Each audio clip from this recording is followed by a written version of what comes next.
Baldur's Gate 3 gets such a massive patch that it just defies comprehension. Patch number 8, due in 2025, adds crossplay, photo mode, 12 new subclasses to the hugely successful RPG, and in a blog post, Larian said patch 8 is the game's last major update. The developer moving on to a brand new game, they've talked about this, the fact that development already started actually, and it's going to be like a huge game, obviously. Everybody cannot wait to see it following the success of this, but I do want to go over all the changes because they've done this community update right here. So crossplay is going to be one of them, which is really huge.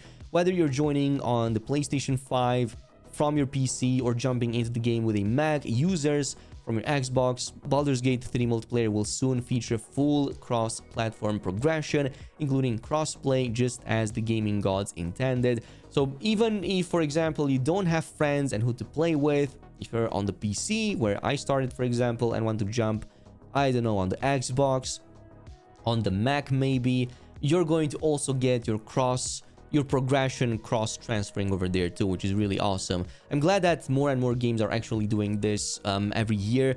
Once the update is live, you'll be able to invite your friends to join your crossplay lobby directly, regardless of platform, and find available multiplayer lobbies with friends or other systems using the Larian network. And we kind of have this screenshot right here. If you see it, basically crossplay has its own section in the online and LAN over there, so it's going to be another thing in the menu. I do want to go over the subclasses though. Subclasses look really interesting. So patch 8 introduces subclasses for each of the existing ones in the game for the Bard, Barbarian, Cleric, Druid, Paladin, Fighter, Monk, Ranger, Rogue, and Sorcerer, plus Warlock and Wizard classes, which, mind you, already have a ton of subclass potential, as we've covered this before. But there are some really cool looking ones here. There's the Bard, which gets College of Glamour. So as College of Glamour Bard, you'll find to have the power to heal friends and command enemies in equal measure. You can cast Mantle of Inspiration. So this is one of the new spells, the Mantle of Inspiration, which is going to heal, or well, give 5 temporary hit points to your allies. And should an enemy attack while you cast Mantle of Inspiration, they'll find themselves charmed. So this is another way to apply charm to the targets. When you get attacked, play your hand correctly and you'll be able to use this to your advantage with Mantle of Majesty. So target charmed enemies and you can command them to flee, move closer, freeze, drop to the ground, or drop their weapon. I mean, Bard already had a ton of ways to charm enemies, so this is actually going to give them basically more ways to just have more control over enemies that have already been charmed. And the fact that you can freeze them, it's just feels OP, sounds OP.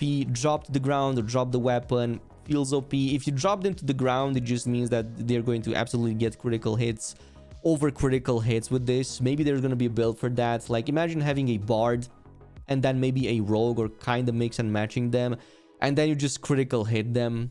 It's going to be really good. Barbarian also gets some. I don't think we see we don't see anything in terms of gameplay here, but for Barbarian we get Path of Giants. You can opt for this, and your newfound giant strength will make it easier for you to yeet friend and foes alike. So basically it's going to be focusing a lot on throws. Barbarians kind of already had some throws in there too, but forget chugging potions to pump those muscles. These Barbarians benefit from the Giant's Rage passive that grants both strength and size, allowing you to deal additional damage with throw attacks. Pockets weighting you down, not for you, and you increase your carry capacity. Okay, that actually sounds really good. So this is a passive, Giant's Rage. Sounds like it's a it's a passive. So you get both strength, but also the size. So remember those potions which were increasing your size so that you could lift heavier objects, like picking off a druid from the ground and throwing it to deal like huge damage? Giant's Rage, I really hope this is a level 4, by the way, or maybe it's a level 8, I don't know. If it's early, if Giant's Rage is early, I can see multi-classing Barbarian and, I don't know, maybe something else like a Paladin, plus the Fighter, like Giant's Rage, taking advantage as a fighter with like multi-attacks. and having the Barbarian Giant's Rage now, I think this could also be potentially a really good build. Maybe Rogues too? I don't know. Maybe. Like, I used to do a lot of multi-classing with Barbarians, Fighters, and like the Rogues. So maybe this can fit over there very well. Sounds like a very strong passive. Cleric Death Domain. As a Cleric of Death, you will find a few dark new tricks up your sleeve, from spells that specialize in necrotic damage to 3 new necromancy cantrips. This includes Toll the Dead. But a cantrip that causes 1 to 8 damage when your Cleric rings the Bell of Impending Doom, a number that scales if your target has already been damaged. We've also added the Homebrewed ability to explode nearby corpses, damaging enemies. So basically, the more the combat goes on, the more of your enemies fall in combat, and you have those corpses laying around. You can use this, assuming that you already did some damage to the target's HP. So the more damage you deal or have dealt to its HP, the more this is going to deal. So you can use all of the data as an execution. But they've also added the ability to explode corpses nearby. So that's extra damage. And my question is, do the exploding corpses also get the damage scaling if you have initially damaged the target? Maybe. I don't know. Moving forward, we have Druid. So accessing power beyond those offered through the classic wild shapes, taking on 1 of 3 story forms to their power, Constellation of the Archer, Chalice, and Dragon. And each one favors a different playstyle and strategy. The Archer dealing radiant damage with astral arrows, the life-giving Chalice restoring hit points to you and other nearby, and the Wise Dragon allowing you to deal damage with an added bonus to constitution rolls. The starry forms will offer not just a celestial aesthetic, but practical, powerful options to enhance your role as healer, fighter, and or strategist. Play the Druid more a little bit to check it out. But Paladin of Oath of the Crown, so we are getting a new oath. Sworn to uphold the principles of law, stay true to your oath, and you'll be rewarded with the power to aid your allies and disrupt your foes, guide your companions in battle with righteous clarity, taunt enemies with strategic interrupts, and keep your party standing strong with divine allegiance, absorbing their damage while restoring their health. So kind of sounds a bit like a tank, sort of tank kind of build. You can taunt enemies, you can absorb damage, restore HP, and just go in solo almost. Like, it just feels like a very strong class, unless they changed anything in the past year. Fighter also gets something new, I guess, for range damage. So we get Arcane Archer. Mastering the dual arts of magic and marksmanship, the Arcane Archer subclass offers unique skills on top of new shooting animations, banish foes to the Feywild, removing them from the battlefield for a turn, or unleash psychic damage that force enemies to make a wisdom saving throw or be blinded until the start of their next turn. But Fighter was already a very strong class with the multi-shots, like multiple shots per turn. So now that you can make it into an archer without having to multi-class. I mean, you didn't have to multi-class before to have this, from if I remember correctly, but it just sounds like it's promoting that ranged playstyle even more for a class that's already really strong. I still love the Fighter for like close melee combat and multi-classing this with like rogues, and even with a Paladin to have like multi-shots. We had a few builds like those. I think that the Fighter is just going to like stay there at the top just because of it. Monk is also getting Drunken Master, so putting the brew in homebrew as a Drunken Master, you have the ability to consume alcohol straight from your inventory, as well as drink from bottles you see around the Sword Coast in order to recover chi. By sharing the bottle with your enemies using Intoxicating Strike, you'll generate a buff towards your armor class and your chance to hit drunk targets. That sounds really OP. Drunk enemies are also susceptible to the Drunken Master's other abilities, the Sobering Realization, which sobers up drunk targets, dealing physical and psychic damage. Holy smokes, this actually sounds really strong.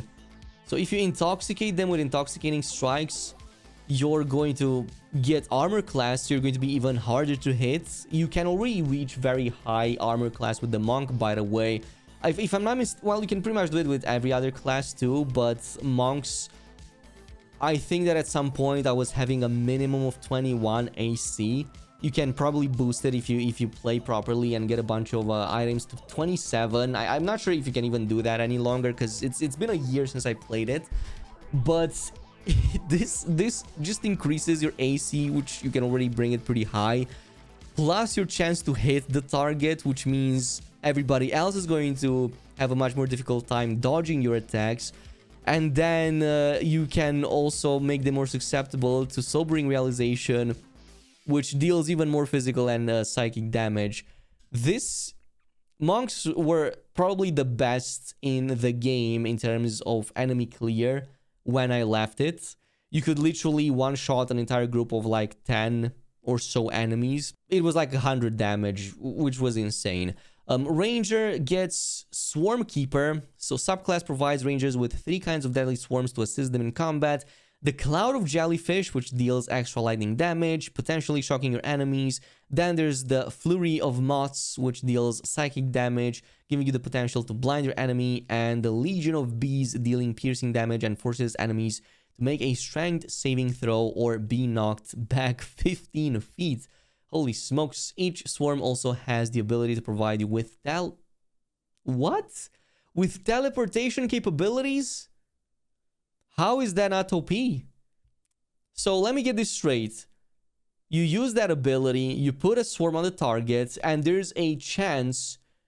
Actually, it has the ability. It doesn't say if it's a chance. Now you can teleport with your freaking ranger. That's going to be really huge. Like, the positioning with this is going to be really big. This is a very, very good change right here. And the swarms also sound really good. The Cloud of Jellyfish for the lightning damage and potential to shock targets sounds really good. But Flurry of Moths also sounds really good. All of these actually sound extremely strong. There's also the Rogue Swashbuckler. Subclass introduces a range of new actions fit for piratical life. Play dirty by tossing sand at enemies to blind them. Flick your weapons at a target to disarm them, or use your new fancy footwork passive while meleeing your enemy to ensure they can't make opportunity attacks against you for the rest of your turn. Okay, that is so freaking huge.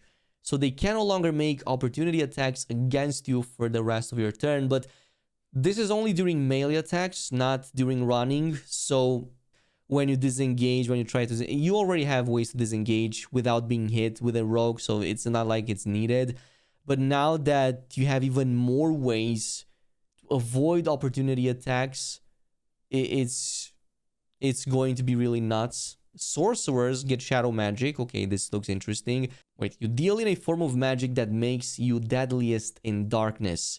This subclass gives its sorcerers superior dark vision, as well as the ability to shadow walk between places of dim light or darkness. It also lets you call forth the perfectly homebrewed Hound of 3 Omen to harass your foes, and use Strength of the Grave to prevent you from being downed. Ideal for those attempting honor mode runs. Yeah, that was my first thought as well. This is definitely good for the honor mode runs, but the fact that you're getting the best dark vision, the superior dark vision, I think this may open up the possibility for us to go with other races as well, like not just focusing on elves. Also, the Shadow Walk sounds interesting because now we're going to spend a lot of time in dim areas and especially in darkness. Darkness was already really good because it just helped us at not getting hit as often. So now you have to stay even more in darkness. I can totally see this plus a rogue multi-classing and kind of have a shadow walk multi-class with the shadow magic. That would be very cool and interesting. I'm not sure if it's possible, but my immediate thought goes to that. Also lets you call for the perfectly homebrewed Hound. So the Hound also is very helpful, I guess. If enemies like want to get close to you, you just have that, like the Hound, go in and just let it deal damage. They have the option to either take care of the Hound right now or disengage and risk getting attacked, opportunity attacks, and so on and so forth. Also, the Strength of the Grave to prevent you from being downed sounds extremely strong as well. This, I'm not sure exactly how it triggers. If it's like a one-time chance in combat or how it works. It just sounds that you can stay on the battlefield for longer, and like they said, honor mode probably gonna become a cake, a walk in the park for shadow magic users. There's also Warlock with the Hexblade. So Warlocks make a pact with an entity from the Shadowfell that manifests in the form of magical weapons. Curse your enemies and force their souls to do your bidding. Slay any enemy that isn't generally an element of nature, construct, giant blob, or already dead, and you'll be able to raise their spirit from their corpse for 10 turns. This new summon can deal necrotic damage and will rip away a chunk of your enemy's soul to provide your Hexblade Warlock with healing. So basically humanoids, assuming they aren't already dead. So humanoids, you can pretty much raise their corpses, raise their spirit from their corpse for 10 turns and use them in combat. The only question is, do these summons retain any of their previous skills when they were alive? Or do they just get the necrotic damage? Basically focus a lot more on necromancy. That's how I see this. A bigger focus on having like corpses around you, and 10 turns is a lot. Like 10 turns like that is really big. Plus, are you able to raise multiple spirits? I would think that if you could raise multiple spirits and each one of them does necrotic damage and rips the enemy's soul and gives you the healing, that could potentially be wild to say the least. Wizard is getting a Bladesinging. The Bladesinging subclass merges swordplay with wizardry. Finally, we get a playstyle like this. Expect new spellcasting animations when casting spells with your weapon, a new blade song ability to grant you supernatural speed, agility, and focus, plus give you a bonus to any constitution saving throw you make. That actually is exactly what you need, because, I mean, you don't have much constitution, right, on a mage, on a wizard. So now you play as a spellblade, like a fully fledged spellblade. You cast spells, but with your weapon, and your blade song ability basically gives you speed, agility, focus, gives you all of these buffs. Basically, this just like gives another way of enjoying a wizard without having to necessarily multi-class and maybe get like a rogue or whatnot. You can basically just have all of that from the class, the subclass itself, and enjoy it like that. So this is the photo mode in action. You can pretty much trigger it right here from the screen. You have control over everything. And in terms of the photo mode, you can stop using pictures of fish you've caught on your dating profile and start snapping photos. That's interesting. Okay, the photo mode is a little like a photo booth that lets you set up pretty much any shot you'd like. This new feature introduces a whole slew of options to let you customize and edit your in-game photography with various levels of freedom depending on whether you're using it while adventuring or during combat, dialogue, and cinematic scenes. It sounds like it's bringing the characters together, kind of like in the upcoming Death Stranding 2 game. Toggleable from the HUD, located near the minimap, or by using the hotkey F9 on the PC. Basically, you'll get to choose which character you want to take center stage. There it is.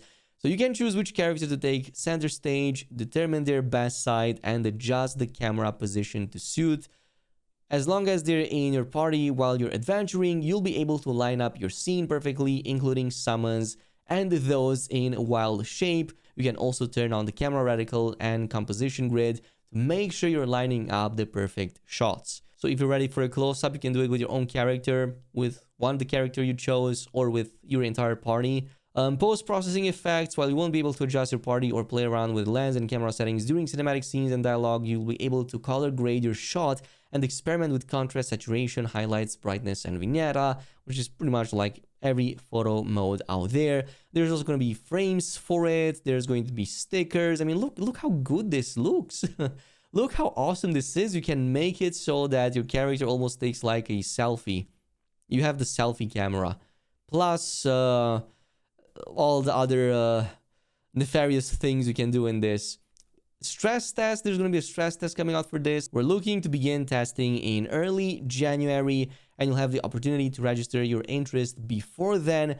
Things will be done a little differently this time around, so we'll be back with Community Update 31 to take you through what's being tested and how you can take part. So that's basically how you're going to jump in this. January, they will do another community post. It's going to show you how or what you need to do to join in, likely through a registration form. And then, yeah, people will be randomly selected. And that's basically it. This is the update, by the way. Looks really interesting, and I cannot wait to play it, but it's going to be a while until we get it. It's massive, 12 classes. It's going to be a ton of it.